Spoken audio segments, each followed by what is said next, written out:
Hello there, Alaskans, wherever you are. Welcome to the Must Read Alaska Show. Coming to you from somewhere in Alaska. This is the place where we talk about, you guessed it, Alaska.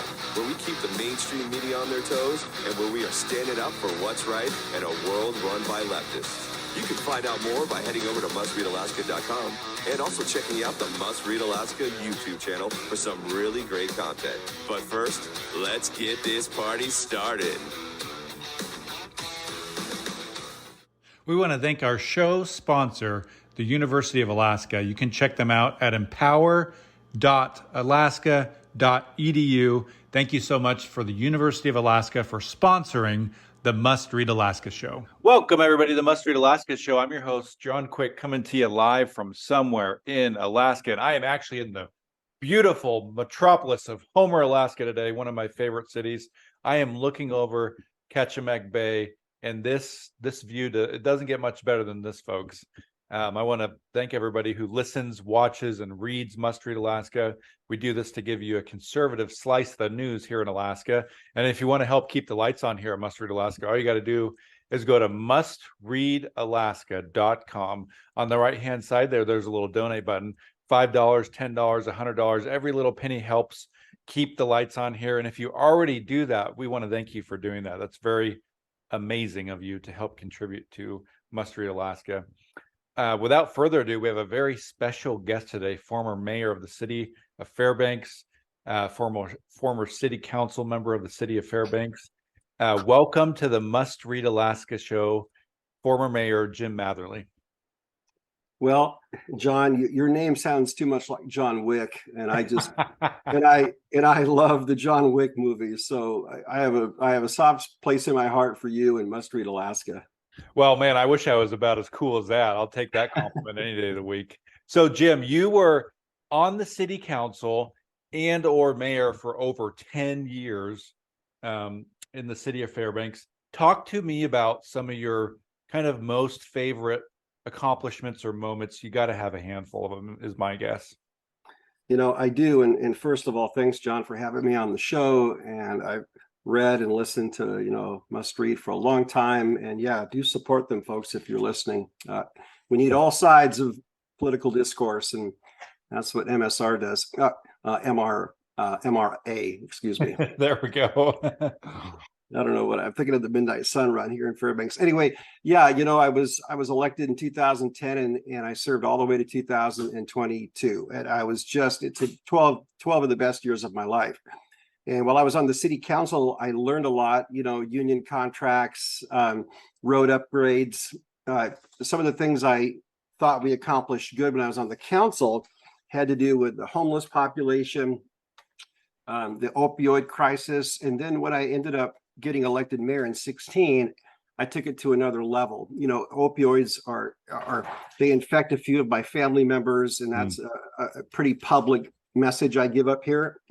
My daughter primarily, and she was homeless as well. So I took it under my wing to really focus on homelessness and opioids. And what we did, we brought on a housing homeless coordinator for the city that is still in effect today, that is working with all the homeless shelters and places and beds to, sleep on.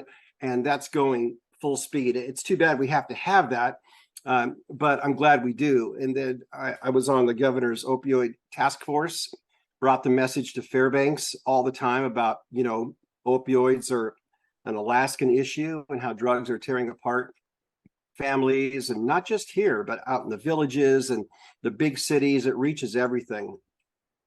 So those were two that stand out to me. And there was plenty others, like you said. We worked hard on, the Polaris building. We tried to bring some economic development to Fairbanks, which is why I worked closely with those groups while I was leading the city. But it was an amazing 12 years. I really missed it a lot, actually. You had a good run. Yeah, it was a good run. And if you look at, well, I won't mention it, but if you look at other stories around the state, maybe about other leaders who have certain issues, I look back with fondness and pride that I never had. One of the things that I think is unique about you is that you also kept kind of your foot into the door of the things that you care about in life, which, you know, you love music, you like doing weddings and those kinds of things. And if somebody were to ever cruise on your Facebook, they would see that you find great joy in performing wedding ceremonies. You've probably done the most wedding ceremonies out of any mayor in the history of Alaska. Well, I'm probably DJ'd the most proms and weddings and other events than any other mayor. No, you know, when you look at my page, you know, I'm pretty active on, I call it unsocial media much of the time, but quite honestly, you know, it helps all of us. It helps you, it helps me. So I control my own narrative. I'm not down on my page. I'm not really uber political on my page. I share snippets every now and then. Most of the time it's about music and my kids, about the community, and that's by design. And then when I was mayor, I monitored every neighborhood Facebook page on purpose. And then I would jump in with answers to things, clarifications, and people would just be amazed at the amount of reaching out I would do. And it's really paid off for me up here anyway. So you have a new role with the governor and the governor's office. I'm probably going to botch this. So basically you're his kind of representative in Fairbanks. If you probably speak at meetings and handle tons of questions and interact with the community. Talk to us about your new role with the governor's office. Yeah, no, you didn't botch that at all. You pretty much nailed it. I'm basically mayor without being elected. You know, after I love it. After I left the city, you know, and I ran for that state Senate seat like many others before me, I was Kawasaki'd, which I say lightly. You were Kawasaki'd, I love it. Well, you know, he and I we're friends, you know, and we had a really good campaign and you know, and I love running for office anyway, but you know, it wasn't my time for the Senate. So I got a call from the governor's chief of staff and said, hey, you know what, would you mind considering coming on board as the regional director for the interior? You know, Tammy Wilson had done it, but she was doing double duty. You know, she works on OCS a lot, and then she was doing this as well. They hadn't had a full-time one in a couple of years. And they said, you know, you were elected, you know your city, you know your community. We just want you immersed in Fairbanks and then keep us up to date on things. And I'm like, wow, that's what I do already without even you asking me to do. I'm already doing that. I did that yesterday. I just did it a couple hours ago. Yeah. So my job is exactly how you described. There's some nuances, though, that I have to learn to hold back from because I'm not in a decision-making role anymore. And that's what I was for years. It's been tough for me to keep my mouth shut. It's been tough for me to not make decisions or anything because my job is to take the governor's message to the interior. That's it. And so I go speak at groups. If they really get deep on issues, sometimes I have to say, I will research that, or the governor is this, and I can't go too deep, especially while they're being discussed. So I've had to learn how to swim those waters, but I'm having a ball doing it, and I just really enjoy it. Yeah, before when you're a mayor, you're the boss kind of. You could speak on behalf of the city essentially and be pretty confident that you represent the city. And now you have a different role where it's probably a little bit of a bigger role. And, you know, I think the governor was perfect in selecting you because everybody that I've ever talked to has really enjoyed being around you. And they loved when you were the city of Fairbanks mayor. And so congratulations on your new role. Well, thanks, John, very, very much. I was really flattered to even be asked to serve in this capacity, you know, and the beauty of it is I'm still, you know, involved in political life. I'm still involved with the community, and it was almost a seamless thing. I kept my face out there. In fact, some people still message me, hey, Mayor, you know, what's going on over here? It's funny how some people don't read the memo necessarily. And yeah, there's people that probably still think you're the mayor. Oh yeah, it happens all the time. Well, and that's because I was such a visual mayor, so involved. Yeah. And that was just how I am. And the governor knows that. And the governor took me aside and said, look, you know, I trust you. I trust him. I told him I will never embarrass you.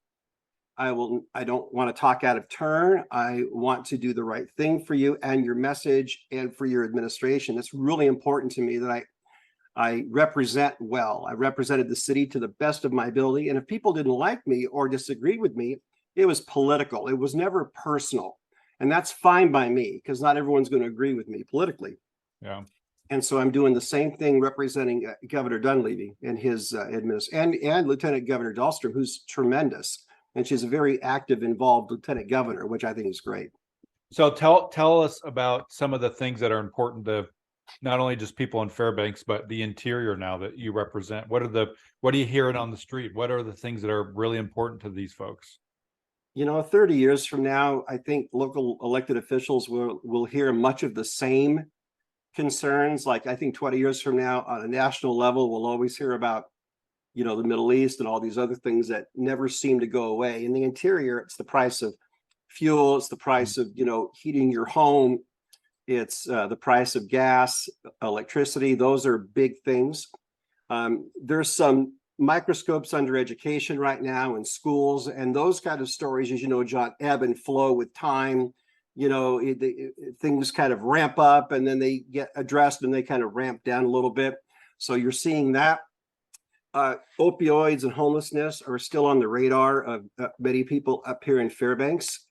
I've heard a lot of discussion about ranked choice voting just because that's a fairly new concept. And people are looking at that on a statewide level. In the interior, I think people are concerned about the cost of heat and the cost of living up here. And more recently, the Manh Choh mine, the ore haul, has garnered a lot of attention exclusively to the interior. Some people concerned, others like, yay, bring on the jobs. So I hear a lot of that as well. And also, one more thing I'll add is, the SNAP benefits and those kinds of things and the behind the schedule, the state's been on some of those that's statewide, but also in the interior, but they're catching up. They're doing their best, that kind of thing. So there's going to be folks that listen to this that live in Canada or Australia or the UK. Paint them a picture of somebody in the interior goes to buy a gallon of gas or a gallon of milk. How expensive is it? Well, when I bought my last gallon of milk, it was $4.80. And then I just filled up my gas tank yesterday. It was $5.04. Yeah. Yeah. And that's Chevron. I'm kind of a weird habit guy. I buy pretty much Chevron for everything, but I know there's other gas stations that go down to, $4.10. I get all that. But my dad drilled into me, good gas. And it's just something I do. But that's how much you pay for gas. So my whole tank to fill up is, $90. And that's not cheap, and for those that can afford it and have the resources, it's not quite as difficult. But for folks, who are struggling financially, that's a whole lot of money. Yeah. And I pay, $8. I buy a special kind of bread and it's like $8 for a loaf of this bread. But you can do you buy the Dave's bread? I love Dave's bread. Yeah, you know what? I go to Costco quite a bit and I'll buy a double loaf of that, put one in the freezer. I try to. Yeah, it is really good bread and there's good variety. But that's some of the prices up here. And with more natural gas flowing and more other things, they're hoping to bring prices down. But every couple of years or every year, different people are elected, and you have stop and starts and and starts and delays on projects. I wish every project could come to full fruition every time you start it. But that's just not the reality of it. And it takes time. It can be frustrating. Recently, I think I saw that you spoke at a young entrepreneurs or young professional event. Talk to me a little bit about how important it is for the generation below us or a couple generations below us to get involved in the politics or get involved in their community even, because sooner or later, we're going to need that next generation to come up. Talk to me a little bit about that. I'm really glad you're bringing that up. I had a wonderful time speaking at the YPC event, Young Professionals Council. And it's hard for me to believe that I'm addressing younger people. I was that age, and I just turned 60 this year. So here I am 60 and I'm talking to folks 20, 25, 30, 35, and I can relay information. So it was kind of weird for me to be in that role. However, the message I was talking about was conflict resolution. And I just said, listen, politics is a incredibly fun thing to be involved in. I told them, don't let the stuff online shape how you feel about politics if you can. Remember, you're going to hear all the negative stuff, and it's terrible how we're stereotyped politicians. And there was a guy who sold cars in my class. He said the same thing about my profession and realtors and on and on. I just don't live in a world where 51% and higher are bad. I go the other route. That's my optimism, John, and that's just how I feel about it.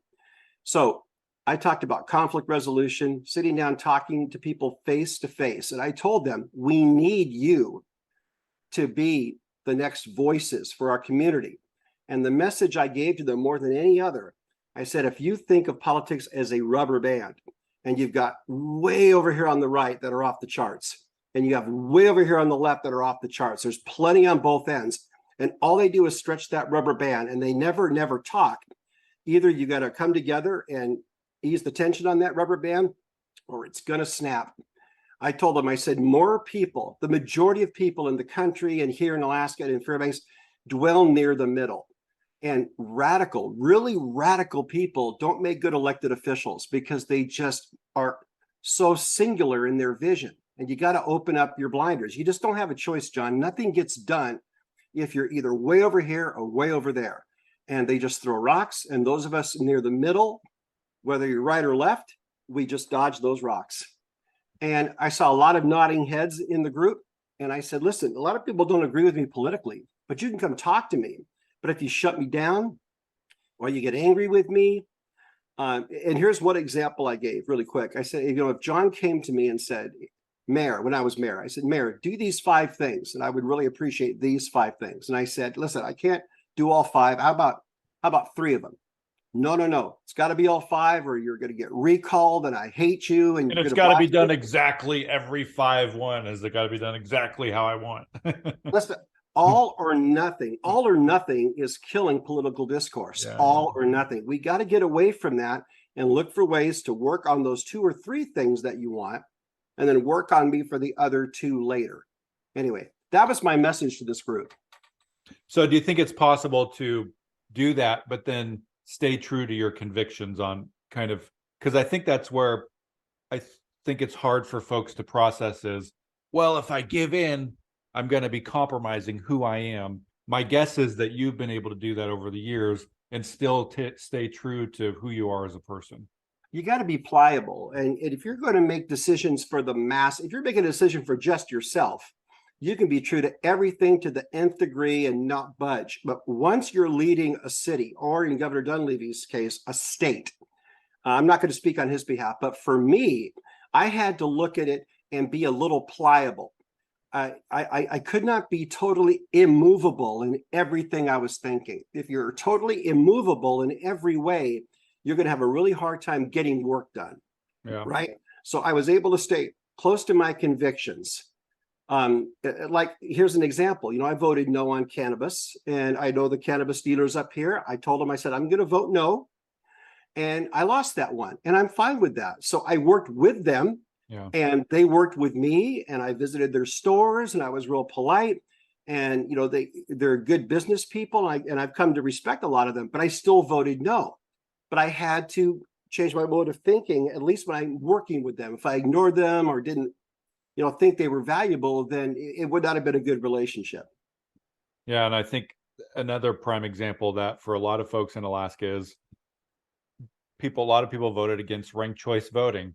You still got to get off your butt and go vote, because if you give up all hope just because something like that happens, man, it's not going to be a recipe for success. And so I love the point of, you're never going to get everything you want, but it's important that you keep showing up back up to the table and being willing to fight for what you believe in. You cannot stop trying. I said this at the city. I can't please everyone, but it doesn't mean I can't quit trying. And 2 weeks ago, I spoke to a National Honor Society group of kids, and it was on Zoom. And there was like 20 of them. And I just told them, the 2 best things you can do to grow in your life are the 2 V's. And I use this as an example: volunteer and vote. If you volunteer your time, take the microscope off of you, or take the focus off of you, and on others, that will reward you. And then don't forget to vote. Just vote every time. And those are the 2 V's I leave for every group I talk to, because I do believe in voting. I do believe it helps. And I believe that if you don't vote, then you don't really have a voice. So I don't listen to the naysayers that say it doesn't matter. I believe it does. Yeah. So I will keep hammering that. Vote and then volunteer. So one of the things that I saw recently in Fairbanks was the Polaris building is kind of coming down. I think it's in the early stages of taking it down. Talk to me about what that means for the city of Fairbanks. My guess is hopeful economic development, those kinds of things, but you probably know way more about this than I do. So fill me in. It's a classic building. It's been around for a very long time. The city took possession of it about 3 or 4 years ago. And because the prior owner wasn't fixing it up, it was becoming more and more dilapidated. There's trees growing off the roof. There's poison inside of it. It's kind of our high rise, really. It's our biggest building downtown. And it's just infested with poison and asbestos and all sorts of chemicals. So you're right. The Polaris building got funding. We worked on funding. The current mayor, actually, after me, David Pruz, and his group, the Polaris group, worked on it exclusively. They got $10 million from Senator Murkowski's office to help us, because we just didn't have the funds to tear it down. It's going to be a $10 million project, because you got to take it from the top down, level by level by level. You're really close. Piece at a time. You do. You just can't implode that thing because it's so close to other businesses, right?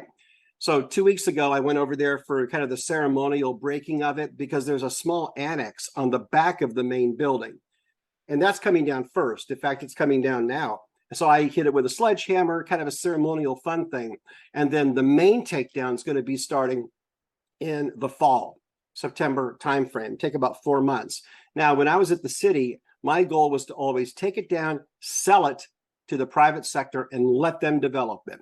Yeah. Because I don't think you want government building anything there and running it. I don't think it can be that efficient. There's some things the city did well, but I don't think it should try to run a building.